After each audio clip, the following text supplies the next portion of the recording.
God's name have you been? Where have you been? Mom, I asked you. It wasn't like we thought you were dead.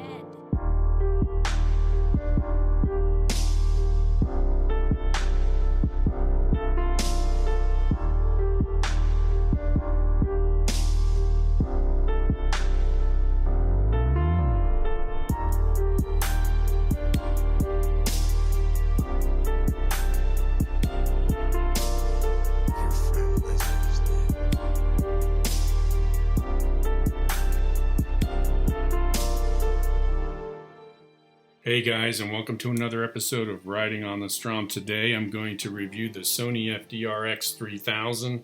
I'm probably going to complain more about the GoPro than anything else and not talk too much about the Sony Cam, but I will hopefully get to that.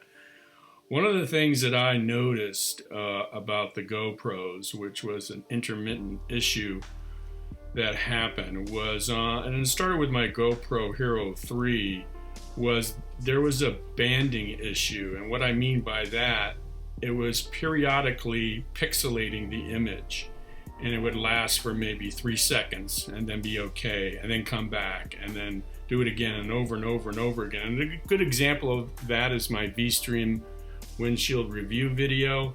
I've seen it on Hero 4s, and I've also seen it on Hero 5s for some of the people that I subscribe to. It's really annoying. I got a Hero 4 to try to alleviate that, and I tried it at 1080 60 frames per second, 1080 30 frames per second. The issue still happened, and the only way I solved it was getting it, bumping it up to 2.7K at 30 frames per second, and that solved the issue on my Hero 4. And the first video of that would be the Yosh can review. One of the things that you have to understand about shooting at 60 frames per second is that it's really for when the camera is stationary and the object is moving very fast and you want to be able to catch more of the frames. It's not so much for if the camera is moving very fast and everything else is stationary. I think that if you are experiencing that pixelation problem that I was, I think you should bump it up to 27K. And that should be okay at 30 frames per second. Really running things at 60 frames isn't going to get you too much, but I don't want to belabor that point. Now let's talk about the mics, and we've had a problem with the mics with that adapter. What's nice about the Sony is it comes with a 3.5 pin microphone jack on the back of the camera. It's very easy to use, but also I wanted to recommend that there's no sin in using a separate recording device, and I use a little transcriber box. It's great. The batteries last forever. It's got 4K, 4 gigabytes of internal memory, and sound files are very small, and it's great because you can mic somebody. You could actually give them the mic and clip it on their shirt and walk away with the camera, and they could still be talking. So it is very convenient, and that's how people film movies and everything else. The audio is always separate. So if you're beating yourself up over the mic and the GoPro, just do separate audio, and that will solve that problem. Now on with the Sony camera. It is a very flat design. It is a new design, and it doesn't have a 2.7K ability, so I either have to do 4K or 1080, and I just really like the 4K. I think it's something that I can edit and something I can upload easily. Not everybody can, but I can, so that's why I'm going to stick with a 4K. One of the great things about it is the image stabilization, and I've noticed on this footage right here is it's really wonderful. Now you're not going to get the quick, high-speed, tense videos that you would get without image stabilization, but it does make it a little bit more smoother looking at, and you can see my head shaking, but the image, the road looks pretty good. One of the problems with the Sony, it's a great camera, so I'm not going to go into that too much. If you're looking at it, get it. But one of the problems with it is it doesn't come with any mounts. You have to buy the mounts separately. And even with that said, the mount itself is very big. It's twice the size of the GoPro one, and even fitting the GoPro one on a helmet can be problematic, and you have to fit your 3M tape to to whatever side of your helmet fits the best. And the one that comes with the Sony is twice as big. I tried to find a place just to slap it on because I wanted to record and test the camera. So the mount doesn't come with the camera. That's not a good thing. But what's good about it, the mount that it comes with for the helmet is actually a 2-axis mount. You can swivel it forward and back and fore and aft. And if you don't use the water protection case and just stick the camera on there, it's kind of a 3-axis. You can turn the camera a little bit. That's another thing to mention, that I don't shoot anything with the plastic case on it. I've always used the frame mount on the GoPro, and I will use the Sony camera without the plastic case.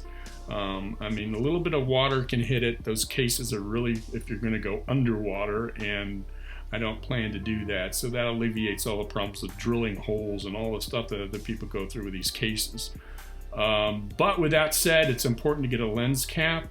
You don't really need a lens cap for these cameras if you're walking around or doing stuff inside, but if you're going to stick it on your side of your helmet and ride for thousands and thousands of miles over a course of a year, you better put a lens cap on it. And the one that comes from Sony is kind of big and dorky, but I'm still going to slap it on there. And that's about it. I think I don't know what I'm going to do with the mic on the Sony. I think I might just attach a mic at the end of it, but the separate audio works great. You just need to cue it up somehow at the beginning of your video by clapping or honking your horn, and then in your editing software, just sync up the audio, and you're not looking at your lips anyway, so you don't have to worry about lip sync. But I've been really happy with this new camera. It is a little bit hard to mount. I am going to show Andy Man Cam. I'll leave his link in the description. Andy Man Cam made a video about mounting the Sony camera, and he actually used the tripod mount of the GoPro, and he sanded it off and used 3M Duo tape on it. And I think that's a really ingenious way if you want to use your GoPro mount for the Sony camera, and that gives you some flexibility there. So there's other ways to do it. I'm sure there's other videos about how to mount the Sony cam, but just understand that you're probably not gonna, it's a different form factor, so it's not something you're gonna be putting on the front of your helmet. But other than that, I've been really happy. I just had a 64 gig card, and I had a battery, and I went riding and it, you know, for a few hours the battery lasted, and my car didn't fill up. I was shooting on 4K, and I thought that, oh, the battery's gonna die or the card's gonna fill up, and it didn't, and I was pretty happy with it. This footage though, this is 4K. They do have this vivid mode where the colors are a little bit more saturated. That's on naturally.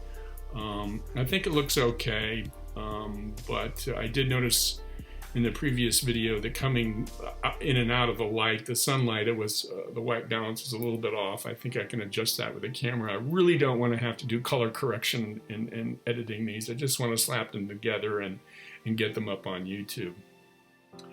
Well, thanks a lot, guys, for watching this vid. I'm sorry everybody's been pulling their hair out over these GoPros, but I can handle the truth, and the truth is, go with Sony. It's not like they don't know anything about cameras, right?